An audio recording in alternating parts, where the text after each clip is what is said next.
Hey guys, rainy day out in the rice fields.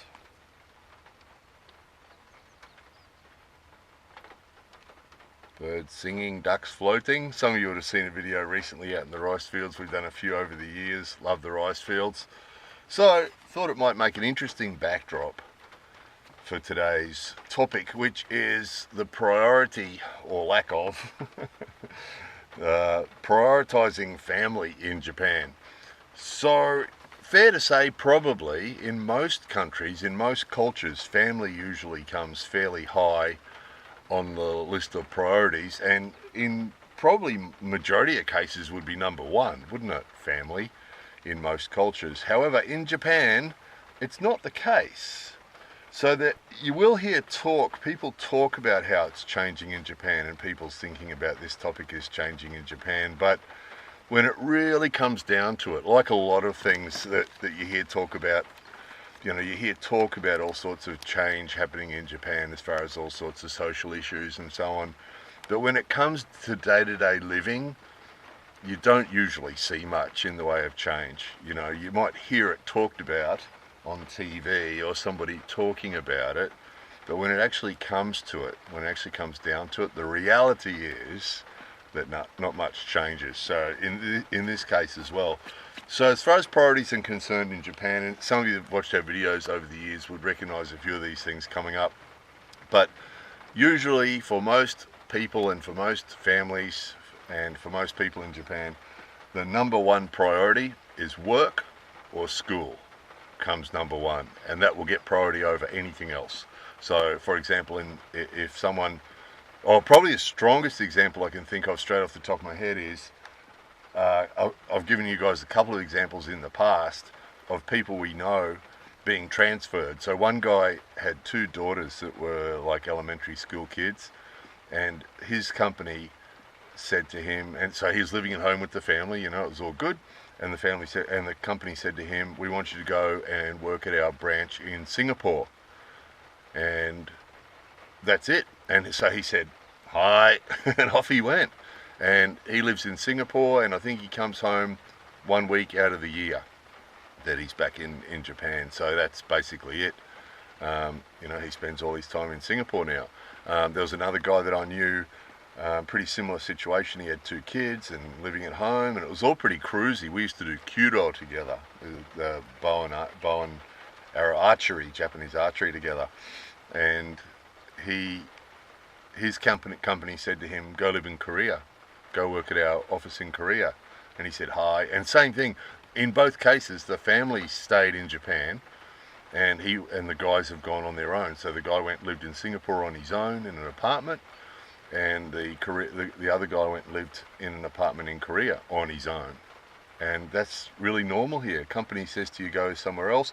We know lots of examples of, one comes to mind straight away. Recently, one of our friends, the husband was transferred to Yokohama. And, being transferred to Yokohama is pretty much the same as, getting sent to the other end of Japan, really, because, it's far enough away from Nagoya that for those guys it means that he can only really get home on weekends. So, and we know lots of examples of that. That's really, really common for people to be transferred to other branches within Japan. And for most of them, that means that they have to go and live in a company apartment somewhere on their own and come home and visit their family on weekends. And that's really common. We know lots of people who do that. So that's a classic example of work coming before family, which for some of us is just unimaginable. There's no way in the world, if I worked for a company and they said to me, you have to leave your family and you're only allowed to come home for 1 week of the year or 2 days of the week or whatever, if I couldn't go home to my family every day, I'd quit my job. And I think a lot of you guys who have young families who are watching this would feel the same. If we couldn't be with our family at the end of every day after a day's hard work, we couldn't go home to our family. We'd quit our job, wouldn't we? Whereas Japanese people just don't think like that. They would see that as selfish. And see, on this list of priorities we're going to talk about, the lowest on the list is the individual. So for an individual to say, I don't want to do that because I don't want to do that for whatever reason, would be a selfish sort of way of thinking. So that's the examples, or just some of the examples. A smaller example of that is we know lots of cases where we've had things planned with family members, and they've said, oh, they call up at the last moment and say, I can't come. The boss said I have to go to a meeting, and the meeting will be 6 o'clock at the izakaya or 7 o'clock at the izakaya. So they finish work, and then they all have to go down to the izakaya, which is basically a Japanese pub, to eat food and drink alcohol and have shenanigans, right? And because that's an obligation thing, that's a giddy thing. You can't say, oh, I've got another plan. I remember one back in my mind somewhere, there was a birthday for someone once. It was a pretty important event. It was a birthday or something similar, and one of our family members really wanted to be there. It was a really important event, and right at the last moment he was told that he had to go to a meeting at the izakaya. And they don't really achieve much at the izakaya. It's relationship building is the way they see it. But anyway, the boss said, we're having drinks at the izakaya, and hi, so that's it. He can't come to the whatever the event was, and that's normal too. You just don't have a choice. The boss says we're going drinking at the izakaya, you got to go. So all those good examples, and they're day-to-day examples. Everybody that lives in Japan would know people that have that sort of lifestyle going on where, at the last moment, the boss will say, Friday afternoon, we're going to the izakaya, and everybody just drops whatever plan they had, gets cancelled, and off they go to the izakaya. No matter how little they want to go, they will go. So that's work. Now, the other equivalent first priority would be school. So for the adults, it's usually work. For younger people, it's usually school has number one priority. And the same thing. So one we had recently was a young high school kid, had the opportunity to go to homestay in Canada for a couple of weeks, 2 weeks I think it was. And I mean, that's an exciting prospect, isn't it, for a high school kid? And that's really good life experience, isn't it, for a high school kid to go and spend a couple of weeks in another country, very good to go experience another culture. And another culture where family would come first, you'd imagine. But anyway, that's beside the point. So he had a chance to go to Canada for a couple of weeks of homestay, and he asked his school teacher, and teacher said, oh, that's a great opportunity, and yeah, it's all good. And he went and asked his soccer coach, and his soccer coach said, no, you can't go. You can't miss 2 weeks of soccer practice. You're not allowed to go. And that was it. They cancelled the plan to go to the homestay in Canada, and that was it. So for 2 weeks of soccer practice, which, if you missed 2 weeks of soccer practice and came back, it wouldn't matter. But I mean, that should be the topic of another video, of the over-the-top fanaticism when it comes to club and practice and that sort of thing. They practice like they're getting ready for the Olympics, for sports that they might do for a couple of years and then never do again, So here he was missing out on this sort of really life-changing, potentially eye-opening opportunity to go and have an amazing experience, and he couldn't do that because his soccer coach said no. Now keep in mind, putting this in the same category as school because it's the school soccer coach. So club, right? So club, it's club. So the soccer club, but it's actually school. It's a school activity. It's run by the school. It's got, the school teachers are the coaches, and it's a school thing. So when you hear Japanese people talk about club for students, it's the school club. It's not outside the school. It's part of the school curriculum thing. And a big thing too, what they do at club and what their report is from club and all that sort of thing plays a big part later as they go to apply to go to a if they're at junior high school and they want to go to high school, they're at high school and they want to go to university. The reports that they've had back from the coaches from club play a big part. So whether that's chess club or soccer club or golf club or tennis club or IT club or whatever club it is, it's a really important part of the school thing, is the way they see it. So that's a good example of that. And probably closely followed, school would be closely followed by Juku. So we talked about Juku before, the private school that they go to after school in the afternoon, at 4 o'clock or 5 o'clock, and they stay there till 9 o'clock or 10 o'clock at night.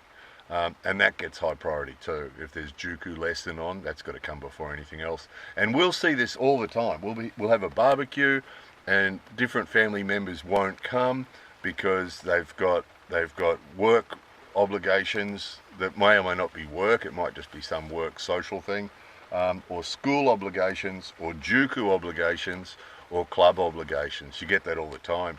And there's people that we, friends and family and neighbours and so on, and just every weekend they've got club, and it comes before everything else. They're not allowed to do, that's it. If the club's on, that's it. They can't do anything else. They can't go off and go to some, grandma's birthday party or their own birthday party. It doesn't matter. It doesn't matter if it's your birthday or what's going on.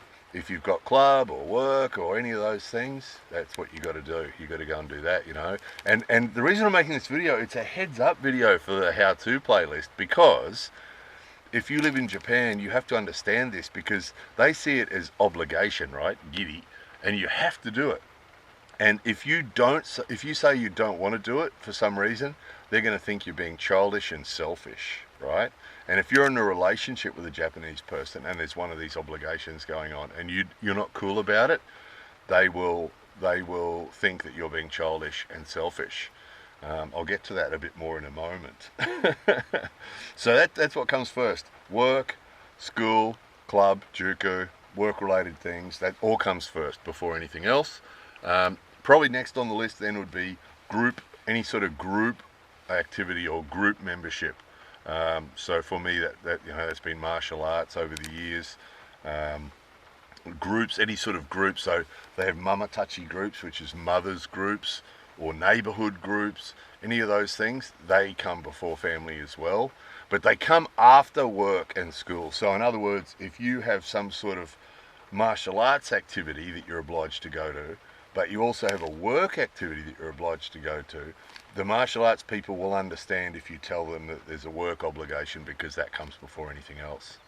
They wouldn't understand if you said, I can't come to the martial arts taikai because I've got a birthday party to go to for my daughter. They wouldn't understand that, because that's a lower priority. That's family, so it'd be a lower priority. So the only thing that would take precedence, and this sounds already regimented and serious, but it is. That's the way Japanese culture works. It's really clear. This is the standard thinking that most people here have, and you'll hear talk about, people are starting to think more about themselves and they think more about their families and stuff. You hear talk of that, but you rarely see examples of that. So again, if there's a martial arts thing, I'm obliged to go to it. The only thing that will get me out of it is if I've got a work obligation. Incidentally, people do lie. We've talked about lying in Japan before. It's a really common thing. People will lie to get out of things. They'll say they've got a work thing on. They'll say they've got a school thing on or something else. They will lie. That is always an option. Quite an acceptable option too. Sometimes people lie and it's so obvious they're lying, but nobody questions it, because lying is a part of Japanese culture. So if someone lies, it's bad form to call them on it or question them on it, So yeah, martial arts groups or any sort of outside school and outside work groups or clubs or sport groups or neighbourhood groups or anything like that, they get priority as well. Now, what actually triggered this video was Sunday was Mother's Day, and my wife's a member of a mothers group, mamatachi group, and they were meeting with the local neighbourhood group to talk to them about some event that's coming up.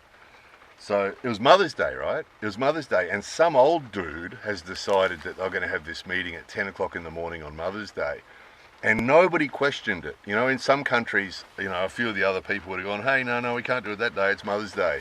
But because the group comes before the family, nobody questioned it. Everybody went, hi, right? So she said, okay, 10 o'clock Sunday morning, I've got to go to this meeting, and I don't know when it's going to end.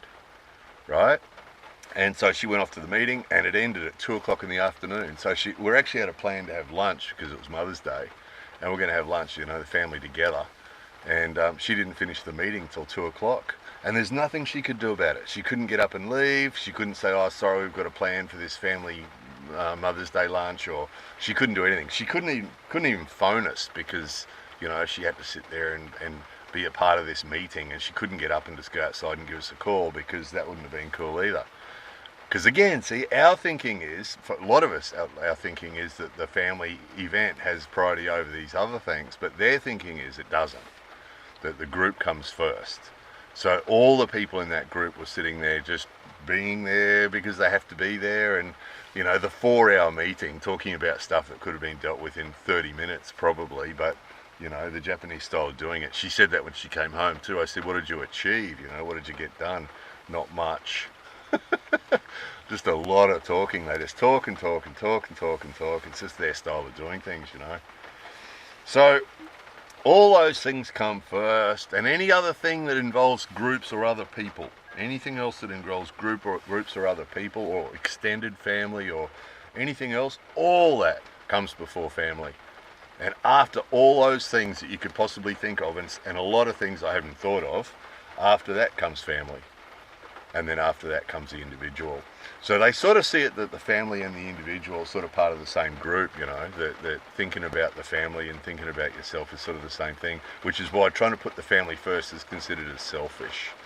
Which in our case with the Mother's Day thing, you know, the kids were disappointed and we had this plan, and it was only, the Sunday was Mother's Day, I think it was the Friday, the old Oji-san called up and said we're having a meeting on Sunday, you know, the Mamatachi group and the local community group, and you know, and nobody says, oh hang on, wait a minute, that's Mother's Day, can we have it the week after? Because it wasn't anything urgent. But everybody, because the old Oji-san said this is what we're doing, because you guys know, you know, the old guys run Japan.